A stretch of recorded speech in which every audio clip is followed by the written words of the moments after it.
എല്ലാ കൂട്ടുകാർക്കും പുതിയൊരു വീഡിയോയിലേക്ക് സ്വാഗതം. എൻ്റെ കുക്കിങ്ങും ദിനചര്യകൾക്കുമൊപ്പം നിങ്ങൾക്ക് ഉപകാരപ്പെടുന്ന ചില അറിവുകൾ പങ്കുവെക്കാനാണ് ഈ വീഡിയോ. പറയുന്ന കാര്യങ്ങൾ മാത്രം ശ്രദ്ധിക്കുക. വിഷ്വൽസ് ശ്രദ്ധിക്കേണ്ടതില്ല. എഡ്യൂക്കേഷണൽ പർപ്പസ് മാത്രം ഉദ്ദേശിച്ചുള്ള ഈ വീഡിയോ കല്യാണം കഴിച്ചവർ മാത്രം കാണാൻ ശ്രമിക്കുക.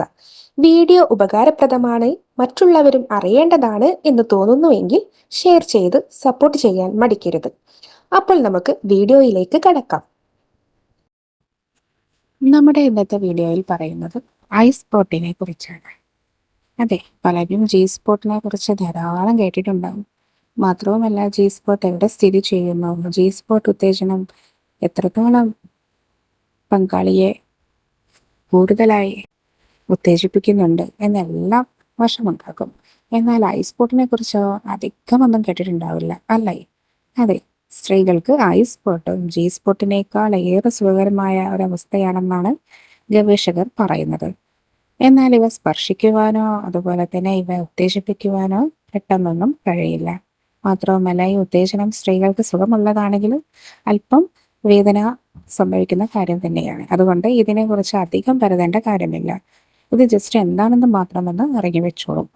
അതെ, ജി സ്പോട്ട് എന്നത് യോനിഭിത്തിക്കുള്ളിലായാണ് സ്ഥിതി ചെയ്യുന്നത് എങ്കിലും ജി സ്പോട്ട് ഉത്തേജനം പെട്ടെന്ന് സ്ത്രീകൾക്ക് സംഭവിപ്പിക്കാനും അതുപോലെ സ്പർശനം നടത്തുവാനും കഴിയുന്ന കാര്യമാണ്. എന്നാൽ ഐസ് സ്പോട്ട് എന്നത് ഗർഭാശയകലത്തിനകത്താണ് സ്ഥിതി ചെയ്യുന്നത്. അത് കൂടാതെ ഒരു വൃത്താകൃതിയിലാണ് ഇവ കാണപ്പെടുന്നത്. ഇവിടെയുള്ള സ്പർശനം സ്ത്രീകൾക്ക് ഏറെ സുഖകരമാണ് എങ്കിലും ഇത്രയേറെ ആഴത്തിലുള്ള സ്പർശനം ചിലപ്പോൾ സ്ത്രീകളെ വേദനിപ്പിച്ചേക്കാം. അതുകൊണ്ട് അത്തരം പരീക്ഷണങ്ങൾക്ക് വിധേയമാക്കരുത്.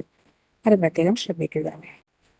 ഈ സ്പോട്ട് കണ്ടെത്തിയത് തന്നെ രസകരമായ ഒരു കാര്യമാണ്. അതെ, ജി സ്പോട്ടിനെ കുറിച്ചുള്ള കണ്ടെത്തലുകൾക്കും അതുപോലെയുള്ള അന്വേഷണങ്ങൾക്കും ഒടുവിലാണ് ഐ സ്പോട്ട് എന്നത് സ്ത്രീകളിലുണ്ട് എന്നത് കണ്ടെത്തിയിട്ടുള്ളത്. അതെ, ജി സ്പോട്ടിനെ കുറിച്ച് പരതിയപ്പോഴാണ് ഐ സ്പോട്ട് ഉണ്ടെന്ന് കണ്ടെത്തിയിട്ടുള്ളത്. മാത്രവുമല്ല, യോനിയിലെ ഈർപ്പക്കുറവിനെ കുറിച്ചും പരതിയപ്പോഴാണ്. എന്നാൽ ജി സ്പോട്ട് ഉത്തേജനത്തെക്കാൾ സ്പീഡിൽ ഐ സ്പോട്ട് ഉത്തേജനം സംഭവിക്കുമ്പോൾ യോനി ഈർപ്പം കൂടുതലാകുമെന്നതും കണ്ടെത്തുകയായിരുന്നു. അതെ, യോനിയിലെ നനവിന്റെ തോത് 10 മടങ്ങ് വർദ്ധിക്കുന്നതായി കണ്ടെത്തി. എന്നാൽ ഇവ പരീക്ഷിക്കുന്നത് കുറച്ച് അപകടകരമാണ്. അതുകൊണ്ട് തന്നെ ഇത്തരം പരീക്ഷണങ്ങൾക്ക് നിങ്ങളുടെ പങ്കാളിയെ വിധേയമാക്കാതിരിക്കുക.